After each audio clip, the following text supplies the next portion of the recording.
Fala, meu amigo, como é que você tá? Tranquilo? Grande Luperce, beleza? E aí, voltou do treino agora? Acabou do treino agora? É, acabamos, parei ali para tomar um açaí com o Rodrigo, que treina comigo. Show. E agora tô na área. Vou E aí? agradecer a presença de todos aí, mais uma vez aí nessa live aí, que estou vendo aí que tá o Gide também presente, o Norival da nossa equipe também, o Valnei também, que é da nossa equipe. Tá entrando mais gente aí, vamos aguardar um pouquinho para a gente dar início a esse mergulho nessa live aí. Beleza, tá o Bolhão aí, mergulhadores aí, o Vini, o Lofred. Vamos ver quem tá entrando aí. Francisco também, boa noite aí, Fred. Cássio, boa noite aí, Cássio. Um grande abraço aí, hein? Rufino Sub também entrou aí. Um grande abraço aí, Rufino. Boa noite para você também. Rodrigo, Rodrigo também. Ó, mas Bolhão. só vale dar um salve para Ó, a quem galera entrar boa. para quem entrar e ficar na live. Se o cara tiver só de É isso aí. passagem, não merece salve não. E vamos fazendo as perguntas aí, que nós vamos responder no final dessa live, hein? Beleza. Essa live aí vai ser bem bacana, que a gente vai falar tudo sobre o treino aí, como fazer um bom treino aí na apneia, né? Se preparar para ter uma boa apneia, na questão do treino, a segurança também. Então nós vamos falar sobre tudo isso aí. É isso aí. Maravilha. Quando quiser começar, Vamos dar início tô então, às Ricardo? ordens. Tô às ordens. Então, essa live aí nós vamos falar sobre treino em apneia, né? Que é de grande importância, principalmente em ambiente, né, controlado, que é a piscina, né? Que eu acho que é a parte que você mais pratica também, né?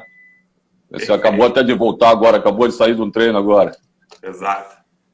É, a grande vantagem, né, do treino em piscina é justamente você poder trabalhar numa zona, né, de intensidade, né, e com muito mais controle, né, como você falou, é um ambiente controlado.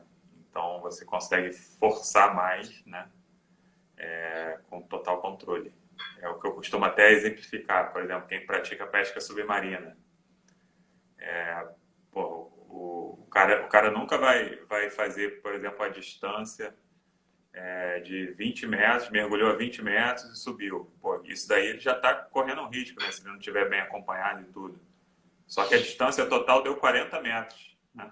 O cara que foi a 20 metros fez uma distância total de 40 metros. Pô, na piscina a gente faz séries, eu hoje mesmo, por exemplo, fiz várias séries de 100 metros de distância, o que equivaleria uma distância em profundidade, né? Claro que não é exatamente a mesma coisa, que tem outras variáveis na profundidade, mas equivaleria a um mergulho de 50 metros. Quando Com que num certeza. dia de pesca submarina eu faria vários mergulhos a 50 metros? Né? Não teria nem como. Não tem como. E É com complicado, não tem segurança, como. e fazer isso com segurança, controlado. E a outra vantagem, eu acho que eu vejo assim, do treino na piscina ambiente controlado é você conseguir medir parâmetros que são muito sutis, né? Você consegue ver, às vezes, um detalhe da técnica ali que faz a diferença você percorrer uma distância maior. Você consegue calcular, justamente por ter a distância bem estabelecida. Né? Você, às vezes, mexeu um pouquinho a cabeça, você viu que ficou um pouquinho mais hidrodinâmico, diminuiu o tempo. É procurar a E, velocidade cruzeiro também, né? Ideal, né? Para que você tenha a batida de perna correta, né? exatamente. E esse tipo de coisa no mar já não é possível você medir com tanta precisão, né? Porque se tiver uma correntezazinha no momento que você desceu, já tirou todo o parâmetro ali para comparar. Uma das coisas que que eu queria te perguntar, Carlos, você que já está treinando há muito tempo aí, são assim, quais são as respostas fisiológicas que a gente tem, né? E as complicações dentro do treino de apneia.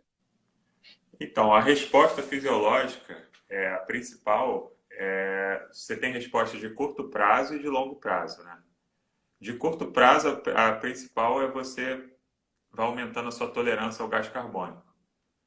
Então, quando você vai fazendo a apneia, né, você vai ativando também um reflexo que a gente chama de reflexo de imersão, que faz com que você tenha Trabalhando, uma... no caso, a hipercamia, né? Trabalhar mais a hipercamia, no caso. Não, na verdade, assim, a resposta de curto prazo. Uma delas é a sua tolerância ao gás carbônico aumenta e isso permite a apneia cada vez mais confortáveis. Então, a sensação desagradável da vontade de respirar vai diminuindo. O outro efeito de Certo. curto prazo é o reflexo de imersão, também conhecido como resposta de mergulho do mamífero. em que você tem uma série de respostas fisiológicas, como a redução da frequência cardíaca, vasoconstrição periférica, que faz com que o sangue, né, ele diminua a distribuição do sangue para regiões como os braços, as pernas, os membros, e fique numa circulação mais nos órgãos vitais, né, no coração, nos pulmões e no cérebro. Você aumenta o fluxo de sangue para o cérebro.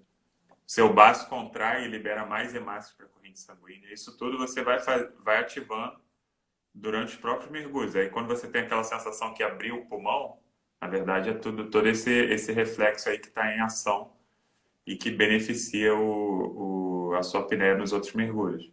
Por isso que muitas vezes o atleta também faz um aquecimento antes, né, de fazer uma performance máxima. Tem tudo a ver com isso. E de longo prazo, as principais adaptações se relacionam à hipóxia, né? É parecido com o que a gente tem muitas vezes quem faz treino em altitude. O treino em altitude, você está exposto a uma condição de ar rarefeito, né? Com menos pressão de oxigênio. E as respostas clássicas são: você aumenta a produção de eritropoetina, que é um hormônio relacionado à produção de hemácias, que são as células que transportam oxigênio. Isso acontece tanto em altitude quanto você fazer séries de apneia, mesmo no nível do mar. A apneia induz isso, justamente pela hipóxia, pela falta de oxigênio. Você tem alterações enzimáticas, você tem alterações nas suas mitocôndrias, na permeabilidade das membranas celulares, número de mitocôndrias no músculo vai aumentar. Uma série de genes, são mais de 1000 genes que estão envolvidos, que passam a ser ativados quando você entra em hipóxia. Então tem muita coisa ali que seu corpo vai se adaptando à falta de oxigênio mesmo. Até a própria urina, né, de imersão, ela é diferente do que a da urina que a gente tem normal, né, no dia a dia, né? O que acontece... Ela solta, libera mais substâncias tóxicas, né? O que acontece muito no mergulho é justamente por esse reflexo do mergulho, reflexo de imersão, fazer com que o sangue venha para regiões, porções mais centrais do corpo, e o seu corpo, então, ele entende que você está com muito líquido, e ele suprime o hormônio antidiurético, né? Ele diminui a produção do hormônio antidiurético, e você tem mais vontade de urinar. A primeira urina do dia, ela vai ser mais concentrada, né? Vai ter ureia, amônio, um monte de coisa. Depois que você já fez a primeira urina do dia, durante o mergulho que você fica urinando, aí já é mais sais que você está perdendo, né? Cloreto de sódio. E justamente por você estar com mais líquido na região central, isso também evita que você sinta sede. Esse é um dos motivos pelos quais você também não sente muita sede durante o mergulho. E por isso você corre um risco maior de desidratação. Por estar perdendo muito líquido, por estar perdendo sais também. E muita gente não se atenta a isso. Então, muitos acidentes às vezes acontecem. Não é só porque o sujeito hiperventilou. Falta da hidratação mesmo. Desidratação. É um dos fatores principais.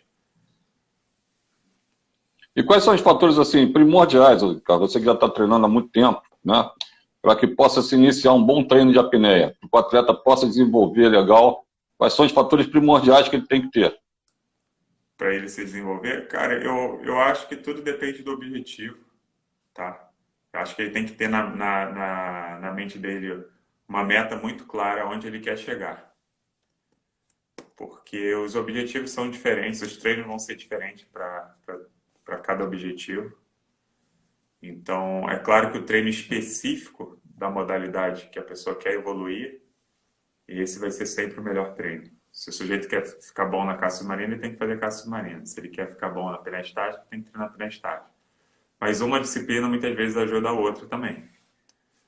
Então, escolher primeiro onde você quer melhorar, focar, né, nessa disciplina e pagar muito mais atenção para a parte técnica do que da parte física. Eu acho que um erro muito comum é as pessoas quererem ficar muito bom na parte física e esquecer a parte técnica. Porque se você Eu não sei se se você melhorar 1% na parte. da sua parte, se você melhorar 10% da sua parte física, você só vai melhorar 1% da sua performance. Mas se você melhorar 10% da sua parte técnica, você vai melhorar 10% da sua performance. Entendeu? E sempre também, junto à apneia, trabalhar um pouco também a parte da academia, né? Seria bom também, né? Praticar uma Sim, academia para aí vem, claro, a parte fortalecer a parte da musculatura, né? com certeza. A apneia você vai ter que trabalhar exercícios aeróbicos, exercícios anaeróbicos, exercícios específicos na água, exercícios também fora da água, alongamentos para expandir a caixa torácica e você conseguir cada vez colocar mais ar. E tem muita coisa para você trabalhar e sempre dá para melhorar. Em algum aspecto ou outro você sempre tem como melhorar. E quem até te mandou um abraço, que eu estava falando com ela ontem, foi a Rúbia, lá da Bahia, que foi campeã também, na Legal, apneia. show de bola. Falou Vai que ter outra aprendeu bastante competição. contigo lá. Vai ter outra Ela competição estava agora falando lá. comigo, vai ter uma competição agora lá, né? Isso, Da Aida, pela Aida também. isso. Quem tiver oportunidade vale muito a pena. É um lugar que a gente troca muita informação, onde é um lugar que os atletas, né, estão muito focados em detalhes que podem melhorar a performance e a gente sempre troca Foi, muito. travou a tua. Tá ouvindo? Vou vendo agora, voltou. Então, o ambiente de competição ele é muito rico, né, de informações, porque a gente troca sempre dicas, né, de treinamento, de técnica, tudo que pode melhorar na performance. E o objetivo maior é que cada um se supere, né? Independente de quem vai ganhar, o mais legal é quando você tem a superação pessoal.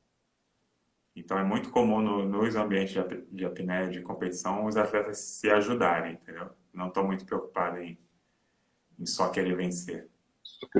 E nesse quesito de segurança, Ricardo, como é que você vê a segurança da melhor? O que o atleta precisa ter para ter uma boa performance e que tenha um apoio legal de segurança para ele poder competir e chegar a ter uma boa performance na apneia?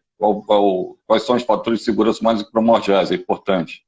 Ele tem que ter no mínimo um dupla, né, que conheça os procedimentos básicos de segurança, que sabe efetuar um resgate, no caso de um apagamento ou um samba, né?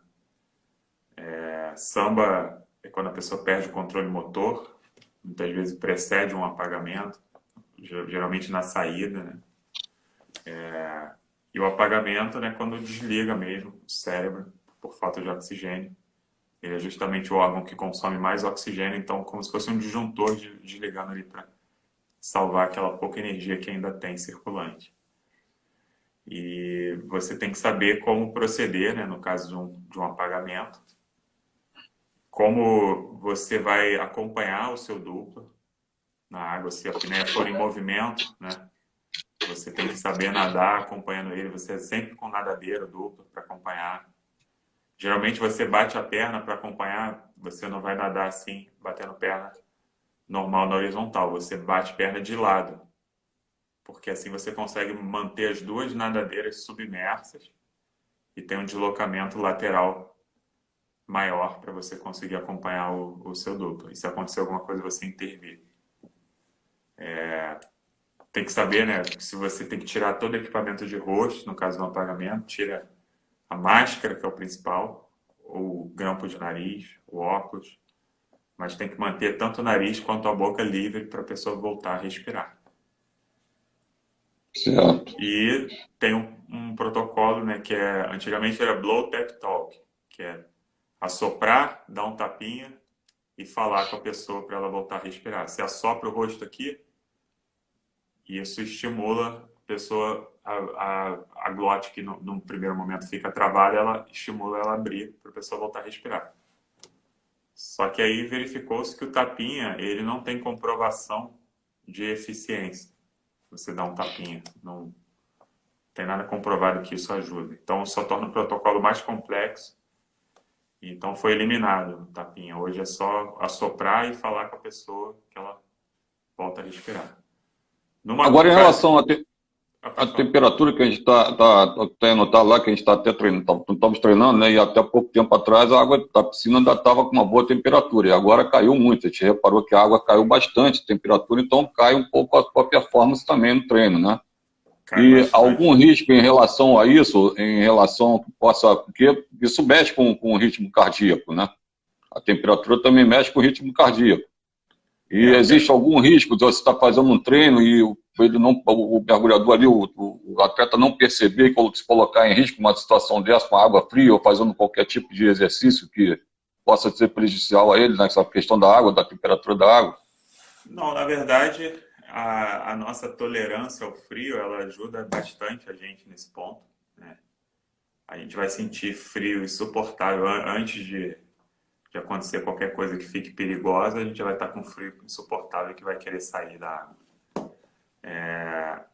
E aí o perigo maior, eu acho que no caso de vocês que estão treinando na água fria, é porque desgasta muito o corpo, né? Antes e depois.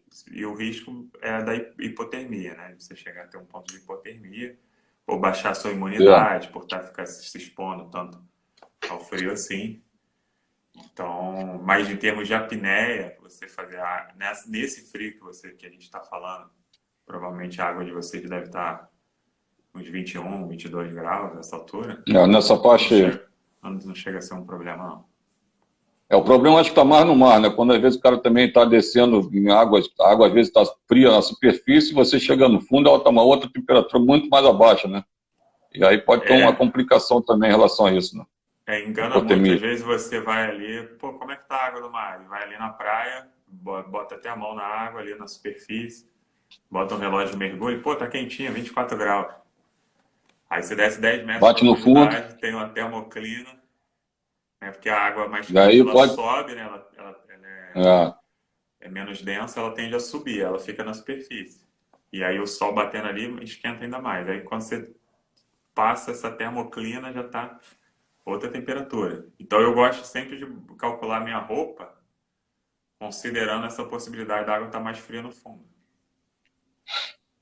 Agora eu queria que você falasse um pouquinho, porque assim, em relação ao esporte, né, que a apneia, que a gente treina aí, também sempre para treinar também bastante aí para parte de competição, nós estamos até agora para receber lá na nossa equipe lá o Luciano Brandão, né, que pega as ondas Nazaré, essas ondas gigantes, vai treinar com a gente também, tem conhecimento também, fez um curso de apneia lá fora, né, na Rússia, e vai trazer algumas informações para a gente também. Deve estar começando com a gente aí mais à frente. E, assim, eu queria que você falasse um pouquinho da importância também da apneia, não só para a prática da apneia, mas em relação aos outros esportes também, como no caso quem pega onda, né? Na verdade, a apneia, você treinando, né, de maneira sistemática, né, constantemente, você melhora o seu fôlego, né, de modo geral. Você aumenta a sua tolerância ao gás carbônico, seu limiar anaeróbico aumenta, a sua tolerância também ao acúmulo de lactato vai aumentar, a tua capacidade de transportar e metabolizar o oxigênio vai melhorar também. Então isso naturalmente para muitos esportes ela pode ajudar muito. E eu acho que inclusive é subutilizado o treino de apneia para outros esportes. Eu vejo até que para corrida, se a pessoa fizer, por exemplo, corridas de curta distância, se essa pessoa, por exemplo, fizer uma série de apneia estática antes da corrida, vai aumentar a quantidade de hemácia circulante ali devido à contração do baço. Só dela fazer isso e fazer uma preparação rápida, umas respirações, ela já vai conseguir correr por 4, 5 minutos quase a toda velocidade sem sentir vontade de respirar. E isso com certeza ajuda a performance. Certo. Mas pouco utilizado, nenhum dos treinadores ainda não se deram muito conta disso, né? Que dá para aproveitar na apneia. Nós estamos um exemplo disso na nossa equipe, né? O próprio Ricardo Augusto, né, que está colocando toda a prática que ele aprendeu da apneia no tiro olímpico, né? E está tendo bons resultados em relação a isso. Um ótimo atirador, né? E ele estava até conversando com ele falou que realmente o perfil, né, da pessoa que pratica a apneia, e ele também ele é muito bom de apneia estática. Então isso ajuda muito ele na concentração lá para o tiro esportivo, né? Tanto é que ele foi campeão várias vezes aí. Então, foi um diferencial para ele ter feito a apneia, né, ter colocado toda essa experiência que ele pegou da apneia e colocou, né, no tiro olímpico, e está se destacando bem em certas provas aí, né? Com certeza. E, como você falou, o surf também eu acho que se beneficia muito, principalmente para suportar melhor os caldos, né? E ficar mais confiante no mar. Porque geralmente o surf as pessoas acabam entrando em pânico, mas é um pânico que às vezes nem faz muito sentido do ponto de vista da apneia, porque o caldo na pior onda do mundo ele não passa de 15, 20 segundos. Então, para a maioria das pessoas saudável, 20 segundos de apneia, mesmo numa condição que você está com a frequência cardíaca acelerada, que você está em movimento, está se desgastando, não é o suficiente para te levar a um apagamento. Certo? Assim, quais são as complicações para o atleta? Que às vezes é aquela coisa, né? A gente está treinando, mas a gente tivemos até alguns acidentes, que aí já teve conhecimento de alguns acidentes aí, assim, de atletas que até consumiram álcool ou até um pouco antes, ou, né, ou algum remédio que tenha tomado. Isso pode prejudicar na hora da apneia, pode trazer algum risco para ele. Com certeza. Em relação a... Só para não perder o fio Já da que você meada, falar sobre isso também. vou falar sobre isso, mas eu vi aqui uma pergunta se a apneia ajuda para natação. Com certeza. E o principal, que já tem estudo científico falando sobre isso, é que a maioria dos atletas de apneia, quando começam a treinar, eles melhoram a capacidade pulmonar em cerca de 30%. Em poucos meses, já melhora em 30% a capacidade pulmonar. E na natação, a pessoa que consegue inflar bem o pulmão, ela flutua mais. E quando ela flutua mais na superfície, ela consegue atingir maiores velocidades. Então, só por isso a apneia já ajuda. Em algumas provas também, o atleta praticamente não tira o rosto para respirar. O simples fato dele virar para respirar já vai causar um arrasto ali, vai fazer ele perder tempo, provas curtas, né? Então, um atleta que tenha uma resistência maior para ficar o tempo inteiro submerso, com o rosto submerso, ele vai levar vantagem. E aí, os próprios nadadores treinam bastante a apneia também. Então, nadador de alta performance. E aí, quanto à sua pergunta sobre o álcool, o maior perigo, não só para a apneia, mas você vê que a maioria dos casos de afogamento, as pessoas estão super alcoolizadas, quando você vê na praia, assim, é muito comum.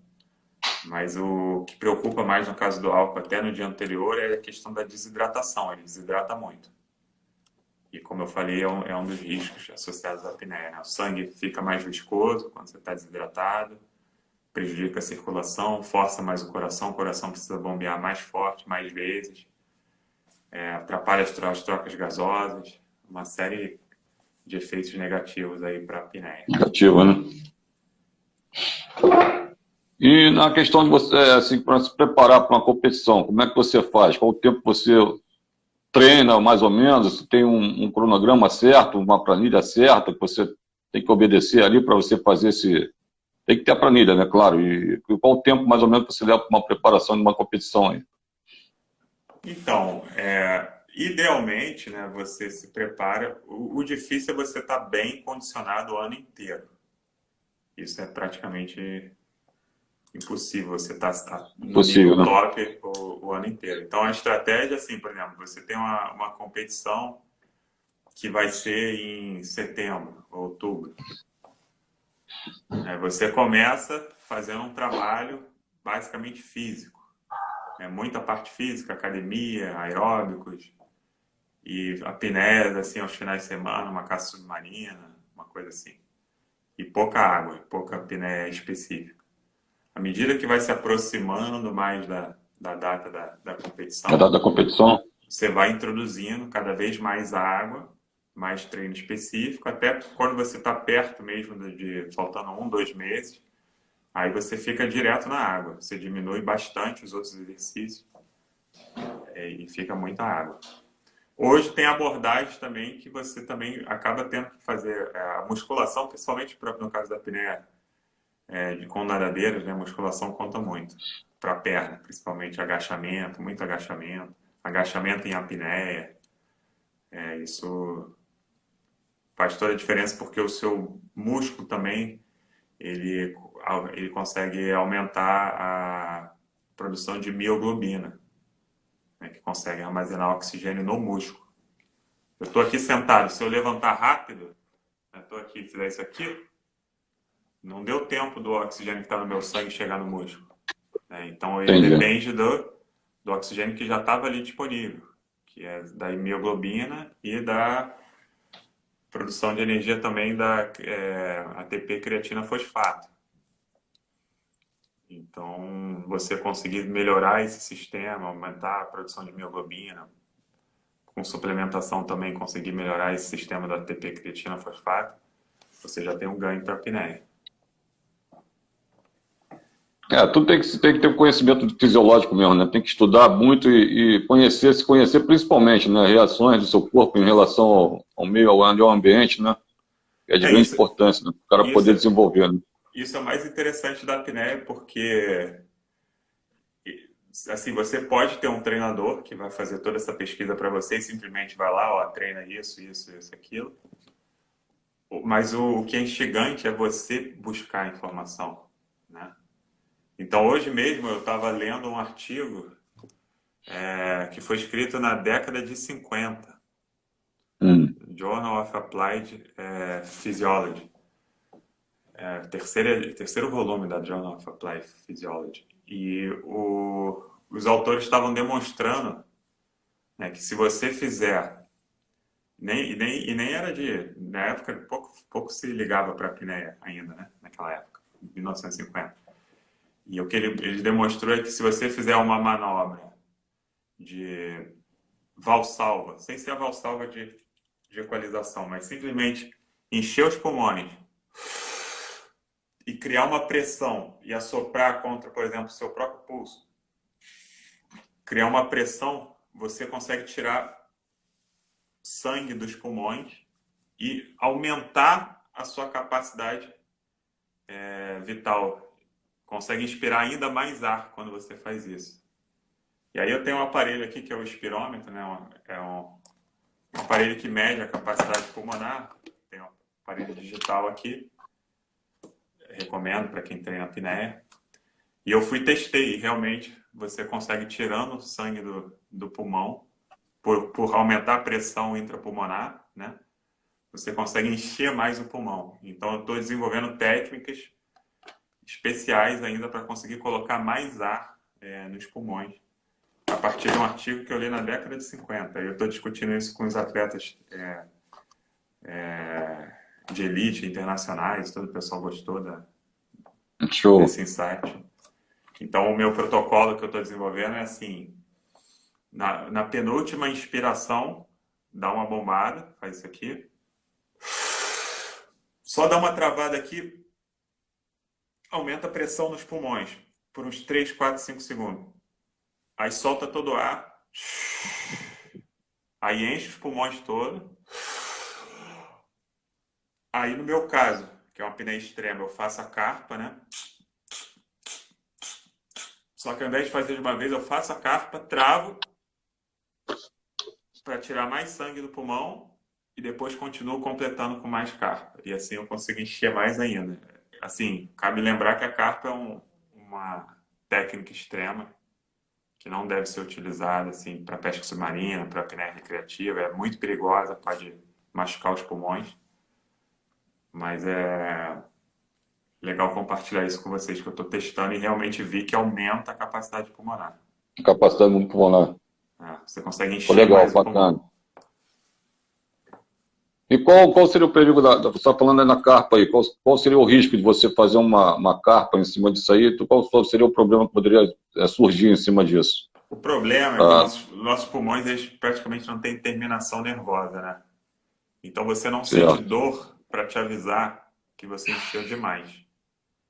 Então, o problema de encher muito o pulmão é parecido com aquele, por exemplo, do mergulhador autônomo, que resolve puxar o ar em profundidade e subir prendendo a respiração, porque aí o pulmão dele vai enfrentar uma pressão, né, de uma Pressão muito grande, ó. hiperinsuflação muito grande. E isso pode vir a romper alvéolo, causar embolias, barotraumas severos, a ponto até da pessoa morrer, entendeu? No caso extremo, poderia morrer. Então, por isso que até as agências de ensino e tudo, elas estão tirando o ensino da carpa do currículo, para evitar problema com o aluno, né, que resolveu fazer carpa demais e se machucou e teve problema. Mas, claro, que nível de apneia extrema, de recorde, todos os atletas usam, né? Eu não me recordo de um recorde mundial que tenha sido quebrado sem o uso da carpa. Entendi. E você pretende bater no limite, já que tentou no limite, né? Como é que você vê como é que você vê hoje um treino para um recorde no limite? Cara, a disciplina no limits ela é muito extrema, né? E ali não conta só o fôlego, porque o tempo de mergulho ele é relativamente baixo, né? Se você considerar que o mergulhador vai a 214, né, que é o recorde mundial. Ele Certo. vai entre 4 e 5 minutos de profundidade no No Limits, né? Que é, para quem não conhece, é a modalidade que você desce num peso e sobe no lift bag, no balão de ar. Só que a pressão é enorme. Então, além de ter que os pulmões, né, já tem que Você já está adaptado. falando ali de quase de 10 atmosferas, né? Quando você vai na profundidade de 100 metros, né? É muita pressão. Não, o cara vai a 200 metros. É 200, é 200. Estou falando 100 é assim o básico, né? O pessoal tem um treino desse aí. Já está lidando com narcose por CO2, corre risco de doença descompressiva. Então a gente tem um atleta, o Herbert Nietzsche, que ele foi a 230 ou 250, se não me engano, o mesmo que foi a 214 oficialmente. E voltou cheio de sequela, né? Voltou com muitas sequelas, né? Então é uma disciplina que a maioria dos atletas já não estão se arriscando. Já teve casos de morte, pessoa que ficou com sequelas, então é um risco que a maioria das pessoas tem evitado. Então, a outra disciplina, um amigo nosso que quebrou o recorde mundial recentemente, o Walid, que é a segunda disciplina mais funda, que é o lastro variável, que você desce num peso e sobe com esforço próprio, né? Ele foi a 150 metros agora, recentemente. E eu estava conversando com ele um pouco antes dele bater o recorde, ele estava tentando desenvolver técnicas para lidar com a narcose pelo gás carbônico. Como treinar isso. Agora, esse é o desafio dele. Certo, entendi. Agora, em relação a quem tem certos problemas na questão de pressão alta, ou diabetes, o que isso aí pode interferir na parte da apneia? O cara pode treinar, não pode? Como é que seria essa situação? Na verdade, tem que consultar um médico, né? Em teoria, qualquer condição de cardiopatia, problemas cardiovasculares, não são contraindicados para a apneia, porque tão complicado, né? Na própria apneia, você já aumenta sua pressão arterial. Acontece isso durante a apneia, assim como outros exercícios, outras atividades. Então, se a pessoa já tiver uma condição, né, que essa pressão possa aumentar demais, ela já está correndo riscos aí de acidentes, né, vasculares. Então, tem que estar controlada. E aí, só quem pode liberar realmente, avaliar caso a caso, para liberar para a prática de apneia ou outra atividade física, seria um médico. E aí uma das coisas que eu achei interessante, que até que você levou até lá no nosso treino lá, quando você esteve lá visitando a gente lá no nosso treino, né, a nossa equipe, eu queria que você falasse um pouquinho também sobre essa questão do lastro, né, que eu achei bem interessante. Você está hoje utilizando até um lastro de pescoço, né? sei se você está com ele aí, que possa até mostrar ao pessoal da live. Eu posso Acho bem interessante aqui, você falar sobre isso também. Espera aí, vou pegar aqui rapidinho.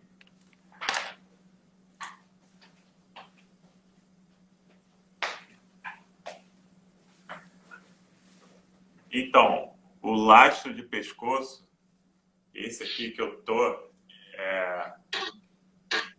ele tem uma extensão, tá vendo? Então, parte fica aqui, eu uso ele aqui assim, tá vendo?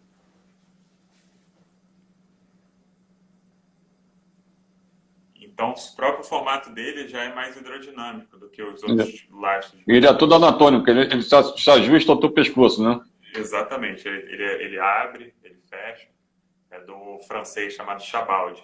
Ele faz para atletas, principalmente esse daqui é específico para piscina, tá vendo? Para apneia dinâmica. Porque na apneia dinâmica, você tá de roupa, porque a roupa lisa, ela desliza mais do que você ir sem roupa no pelo. E quando você enche os pulmões, você tende a flutuar. E a primeira parte que tende a subir é justamente a Fica parte... mais positiva, né? A parte do tórax, né? Da metade do seu corpo para cima, né? Do tórax, que tende a subir. Aí você corrigindo com lastro, a ideia é você ficar bem no streamline aqui, tá vendo? E por isso você ganha mais hidrodinâmico. Ganha mais hidrodinâmica e você só gasta energia para ir para frente. Você não gasta energia para se manter no fundo. Então isso faz toda a diferença. Para você ter uma ideia, se eu não estiver bem lastreado, eu preciso, sei lá, de umas 8 a 10 braçadas para atravessar 25 metros, sem nadadeiras. Quando eu estou bem lastreado, com a roupa lisa, certinho, todo regulado, se eu quiser, eu consigo atravessar com uma braçada e uma pernada, entendeu? Dá para atravessar 25. Dá para fazer tranquilo. Perguntaram aqui quantos quilos tem esse elástico. Esse aqui tem 4,5 kg. Mas dependendo como eu encho o meu pulmão, já vai mudar tudo. Se eu fiz uma carpa a mais, uma carpa a menos, já vai mudar todo o peso. Então esse ajuste fino do lastro é pessoal, é de acordo com a sua roupa, sua composição corporal. E você tem que testar. Você dá um empurrão, dá um impulso na borda da piscina, dá uma abraçada e deixa deslizar.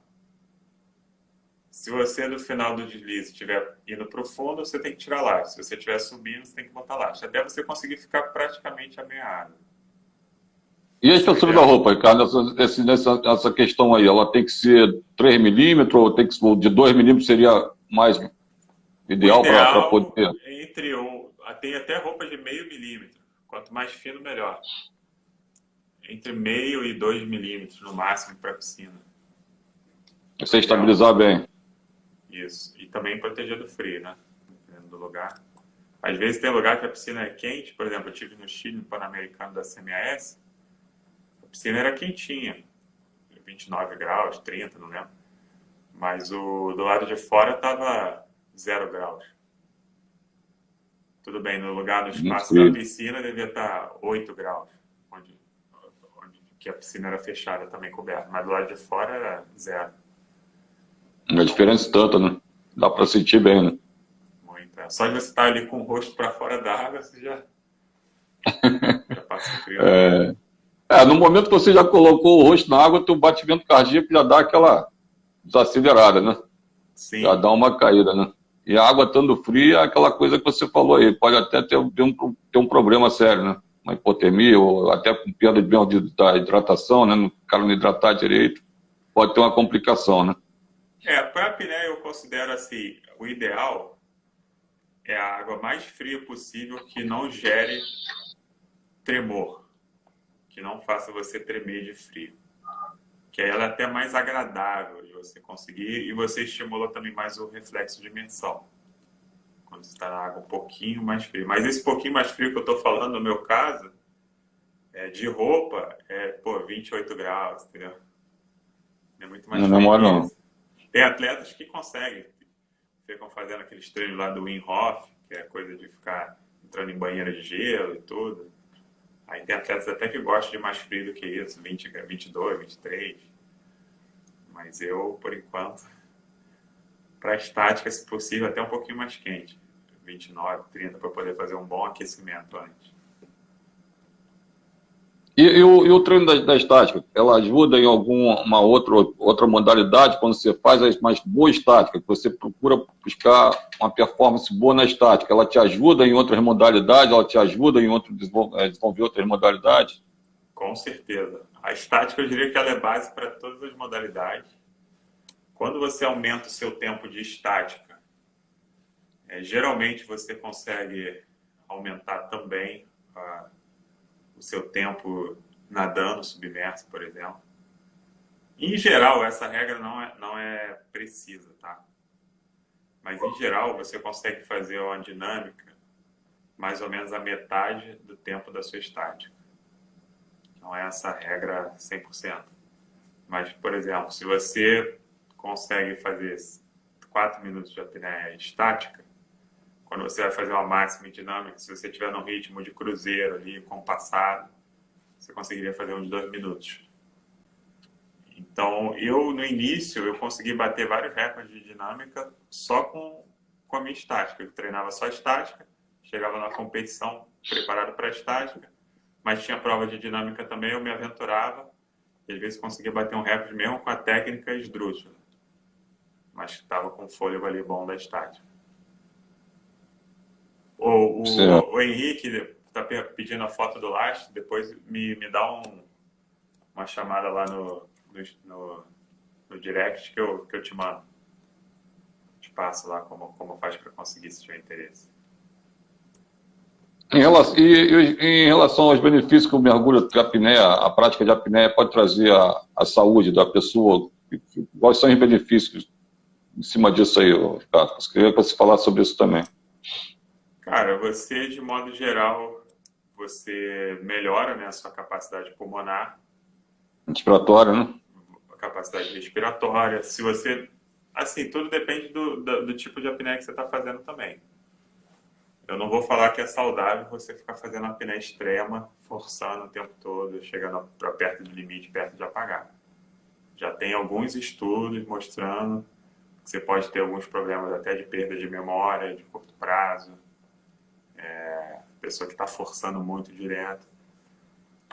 Tem, às vezes, alguns problemas renais também, pessoas que mergulham o dia inteiro, que passam várias horas mergulhando, tipo as amas japonesas lá, que passam boa parte dos bajaus, passam boa parte da vida ali mergulhando o dia inteiro.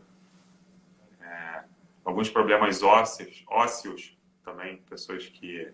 Você falou de benefício, eu estou falando dos malefícios primeiro, né? Não, é bom falar também, para que as pessoas possam entender, quem está assistindo possa entender o que são os benefícios e os malefícios, né? Isso positivo e negativo. Numa situação extrema da pessoa que quase não pisa em terra. Os caras que ficam mergulhando lá 8 horas por dia, todo dia.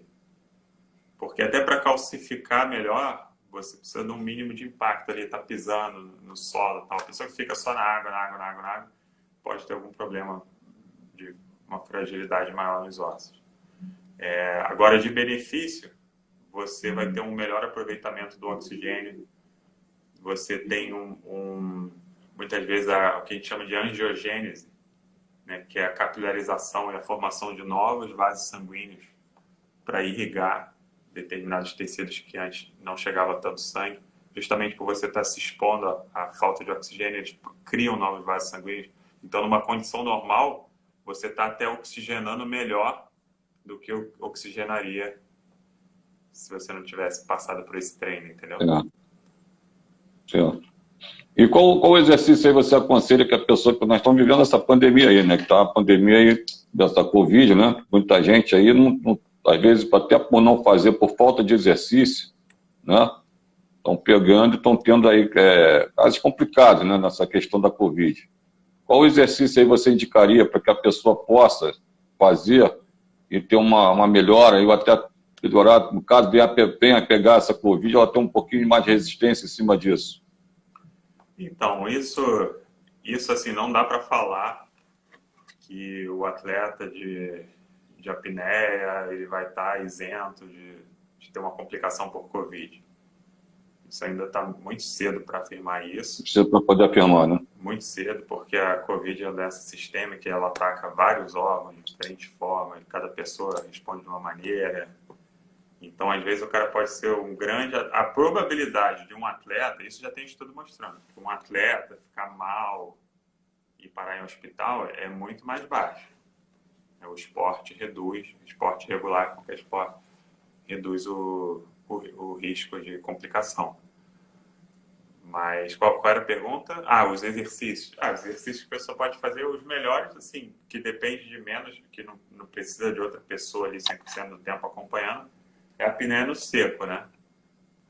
Séries de apneia na cama assim que acordar. Pelo menos 5 séries de apneia estática. Tentando ir aumentando o tempo entre uma série e outra. Dá uns 3 minutos, 4 de ventilação, faz uma apneia. 3, 4 minutos de ventilação, faz outra. 3, 4 minutos de ventilação, faz outra. E assim por diante, até pelo menos 5. Se você fizer isso 3, 4 vezes por semana, já dá um ganho significativo. Você melhora bastante a apneia. Capacidade pulmonar, Capacidade pulmonar. A própria apneia estática é um exercício de alongamento, né, para a caixa torácica, né, que você está ali sustentando com o pulmão cheio. Tem treinos que você pode usar também, apneia encaminhada. E aí tem até aplicativos que você baixa no celular para passando algumas séries. Aquele 4x4, né? Fazer o 4x4, né? Detendo e 4x4 respirando. também é interessante, mas você pode fazer séries de aumentando o número de passos, né, diminuindo o tempo de recuperação. Vamos ver se tem mais alguma pergunta aí, cara, que a gente está quase chegando no final da nossa live aí. Ver se tem mais alguma pergunta aí, se alguém quer perguntar mais alguma coisa aí, para que você possa responder. Beleza.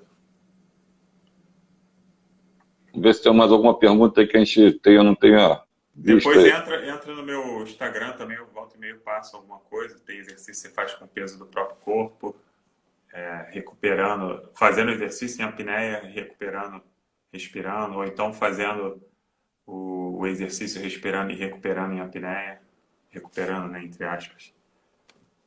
Mandar um abraço para nossa amiga aí, a Rúbia Santos aí, que está te assistindo aí, que teve com você lá na Bahia. Pô, super abraço. Legal pra caramba. Tomara então que ela Acho que o Gigi também está aí assistindo a nossa live também, Gigi lá de Santa Catarina. Gigi, pô, Tem, muito legal. Eu vi a live com ele, tá com um trabalho ele fez aí os dados de fantástico junto da captura, que é de associação. grande importância, né? Muito legal. Ele criou aí o dado de captura que está pedindo para que todo mundo faça isso aí, preencha esses dados de captura, que é de grande importância aí para a pesca sub, né? Muito bom. E vamos ver se tem mais alguma, ver se tem mais alguma treinar pergunta aí. a apneia depois da natação ou antes da natação? Cara, depende. Na verdade, o cuidado que tem que ter também é para você não entrar em overtraining, né? Então, tudo depende da intensidade do treino que você já fez. Se você treinar a apneia antes da natação, a tendência é sua apneia ser um pouco melhor, que você vai estar menos cansado. Mas dependendo do tipo de apneia que você fizer, se você só dá uma nadada leve antes, às vezes até ajuda. Já serve como um aquecimento, por exemplo, a apneia dinâmica. Uma nadadinha bem leve, dá para fazer a apneia depois. Por exemplo, a apneia estática, sempre é melhor você fazer antes da apneia dinâmica. Porque a apneia dinâmica prejudica muito a sua estática, mas a sua estática não prejudica tanto a sua apneia dinâmica. Mas ultimamente eu tenho feito até a treino de apneia dinâmica primeiro, depois eu vou para a apneia estática. Porque nem sempre o objetivo é fazer a apneia máxima, entendeu? Então, quando não é esse o objetivo, fazer a apneia máxima, você está treinando também, está valendo. Certo. O Agostinho está perguntando aí se ciclismo ajuda na apneia ou é um mito? Cara, com certeza ajuda, né? Porque você tendo uma perna mais preparada, né? Se você, a apneia, é claro, que você use mais a perna. Primeiro que o ciclismo já trabalha muito aeróbico. Então, numa condição basal ali, seu corpo ele tende a ter uma frequência cardíaca um pouco mais baixa, né? Ele é mais econômico de modo geral quando você está em repouso. E isso ajuda na apneia. E claro, você tendo uma perna forte, se for apneia com nadadeiras, isso vai ser um ganho também. Só que, se você estiver pensando em apneia de recorde, de tudo, você vai ter que ter um trabalho anaeróbico também para lidar com a segunda fase da apneia. Que você tem uma parte da apneia, no início da apneia, você está no modo aeróbico, né, que você usa o oxigênio para produzir energia. Depois de Sim. alguns metros, né, e varia de pessoa para pessoa, mas depois de alguns metros ali do músculo trabalhando e a pessoa está sem respirar, ela passa a produzir energia sem o oxigênio. Ela entra no metabolismo anaeróbico. E aí tu começa a produzir lactato. E aí você sente a perna queimando, tudo ali. Então, para esse tipo aí já exige outro tipo de treino. Aí, geralmente é treino intervalado, né? Treino que você faz, até mesmo respirando, mas tiro, pode ser até no ciclismo. Tiro, aumentando a velocidade, diminuindo, recuperando um pouco, aí dá outro tiro. E esse tipo de treino vai ser mais eficiente, no caso, para apneia de alta performance. Na caça submarina, por exemplo, a gente geralmente está no modo aeróbico, a maior parte do mergulho. A gente não entra na segunda fase anaeróbica, geralmente. Entendi. O pessoal está perguntando quando é que vai aparecer lá no nosso treino de novo lá. Vai dar uma apresentação. Agora espera essa fazer uma água apresentação esquentar lá. um pouquinho aí, pô. Mas vamos lá, com certeza.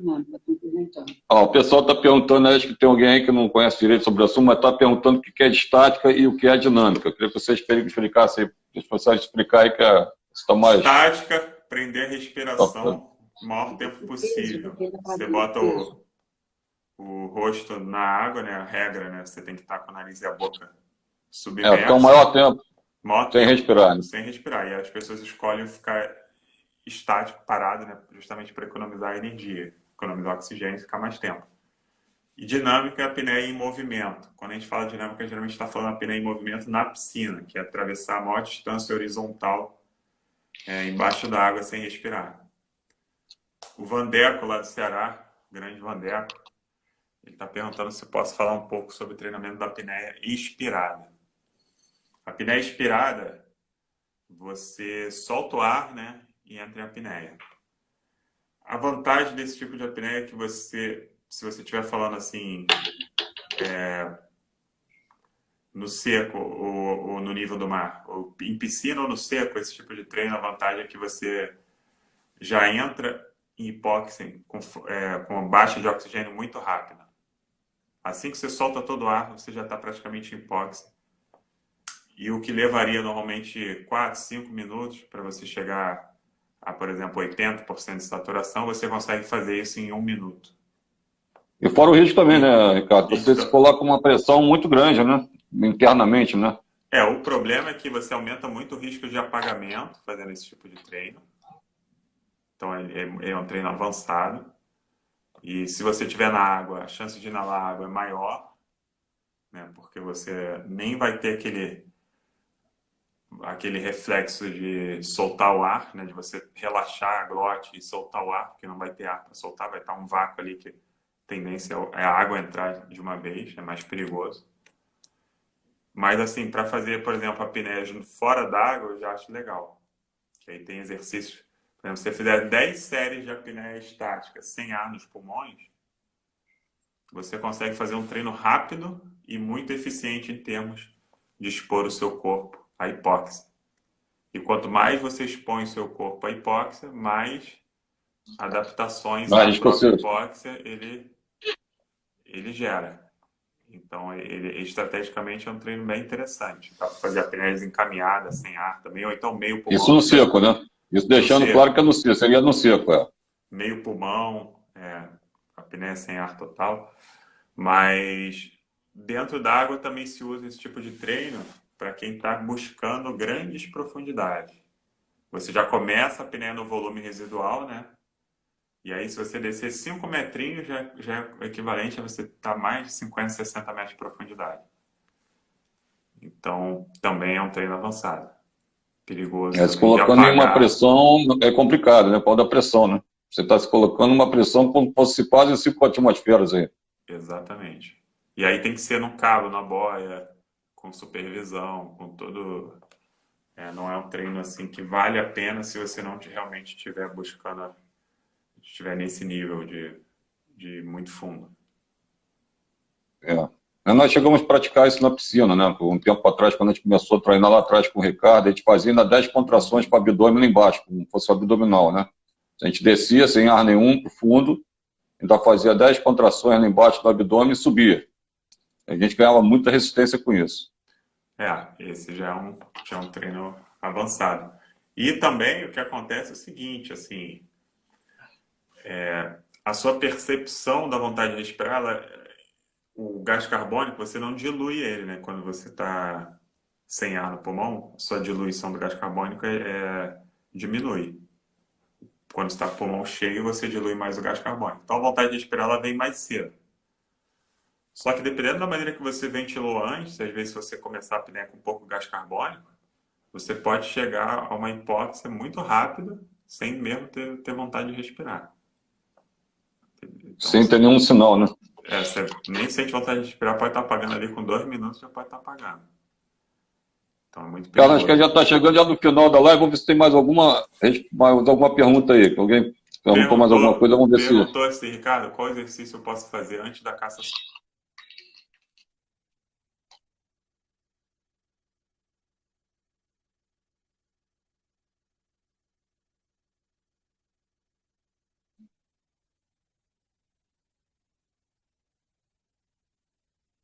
Caramba, caiu?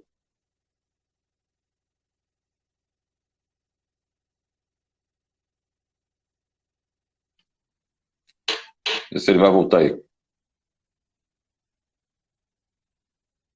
Vai só um minutinho para ver se ele volta aí. Aí, voltou, caiu.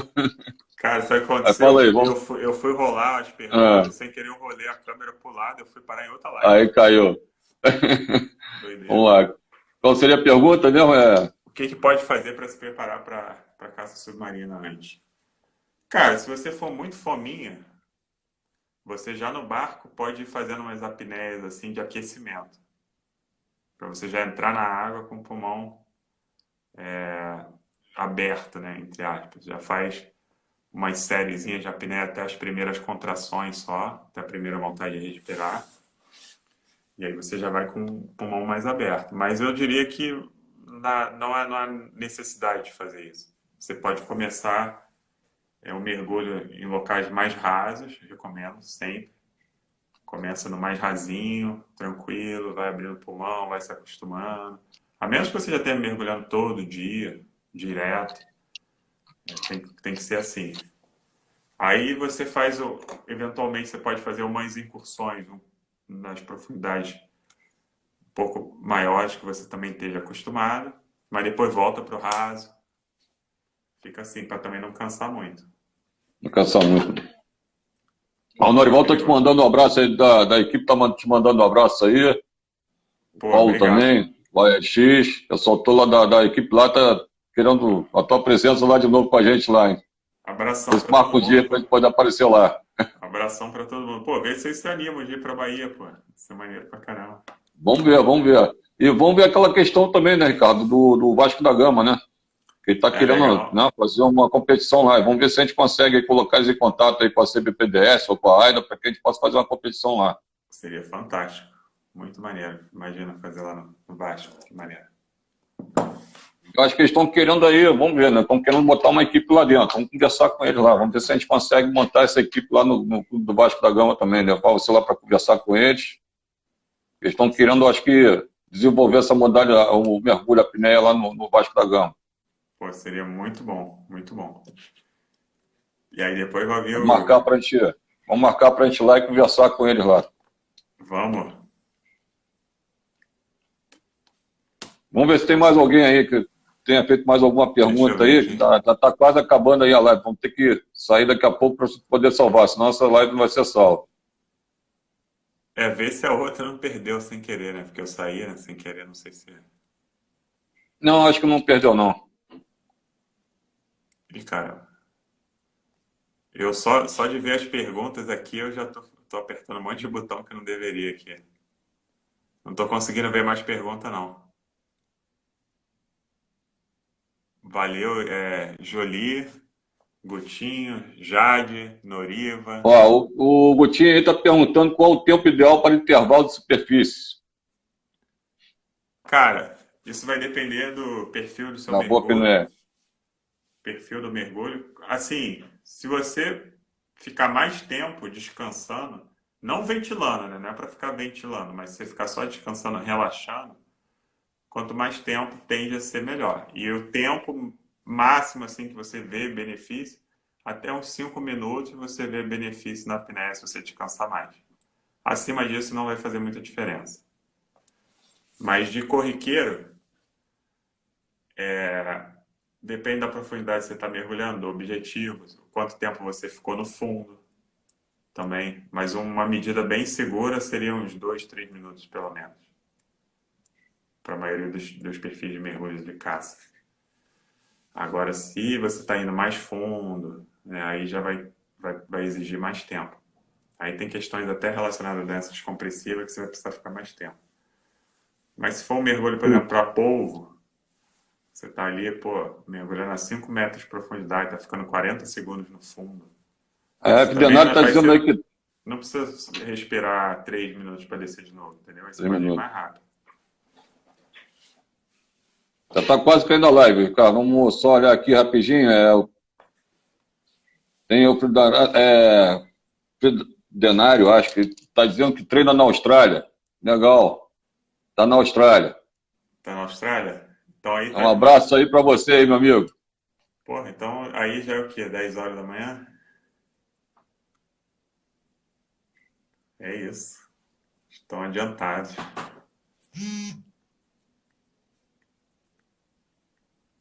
Tiago da Costa aí Tiago Costa está nos agradecendo aí pela live. Grande abraço aí, Tiago. Vão ter outras aí, mais à frente aí.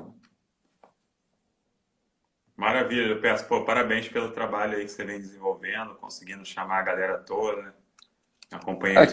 Cara, a gente tem que pegar vocês aí que são referência no mergulho, né, cara, para que possa passar essas informações, né, que tem muita gente começando aí no mergulho, iniciando, e até mesmo no amador, né, na pesca sub, né, na parte da pesca sub, e tem que ter essas informações, né, que é de grande importância, de grande relevância, né, para que possa praticar o esporte com segurança, ter o conhecimento, o fundamento, que é o mais importante, né, para que não tenha a cometer erros aí que possa trazer fatalidade. Com certeza. Legal a gente poder divulgar um pouco mais desse esporte maravilhoso. E estamos juntos aí. Vamos marcar para a gente ir lá no Vasco da Gama, conversar com eles lá, ver se a gente consegue montar essa equipe lá, para a gente abrir lá mais um espaço aí para que possa acontecer algumas competições. Com certeza. Maravilha, Lupes. Parabéns aí pela motivação e esse gás que você está dando no esporte. Leonardo aí, Braga Drive está perguntando se tem treino no Rio de Janeiro. Se você vai dar algum curso aí. Eu vou abrir uma turma, estou sem agenda aqui, mas é em meados de junho. É o segundo ou terceiro final de semana de junho, eu vou abrir uma turma lá na Barra. Depois me manda uma mensagem no direct que eu passo os detalhes. Tá, qualquer coisa é só falar diretamente com o Ricardo aí, procurar ele aí, que o curso é muito bom, vocês vão desenvolver bem, bastante, porque o cara que conhece tem toda a experiência aí, eu tenho certeza que vão desenvolver muito fazendo esse curso com ele. Valeu mesmo, Lupércio. Obrigado aí mais uma vez. Estão te esperando lá no treino lá, hein? Aparece lá para a gente bater um papo lá com o pessoal lá, hein? O Norival está te mandando um abraço aí também, o pessoal todo aí da nossa equipe aí. Show, maravilha. Grande abraço aí, Norival, todo mundo que estava na live. Eu vi que até o Kevin entrou, Alan. A galera tá toda aí, ó. Carol Xerapi, eu vi que entrou, não sei se ela está aí ainda também. Um abraço para ela. Um abraço aí para a Rúbia também, lá da Bahia. Legal. Então, galera, é isso aí. A próxima live a gente vai comunicar vocês aí quando tiver, hein? Um abraço a todos aí, obrigado pela presença de todos. Fiquem com Deus aí, se cuidem. Valeu. Um grande abraço aí, Ricardo. Vamos falando aí, hein? Vou te ligar para a gente combinar tudo aí. Valeu, um abraço. Um abração.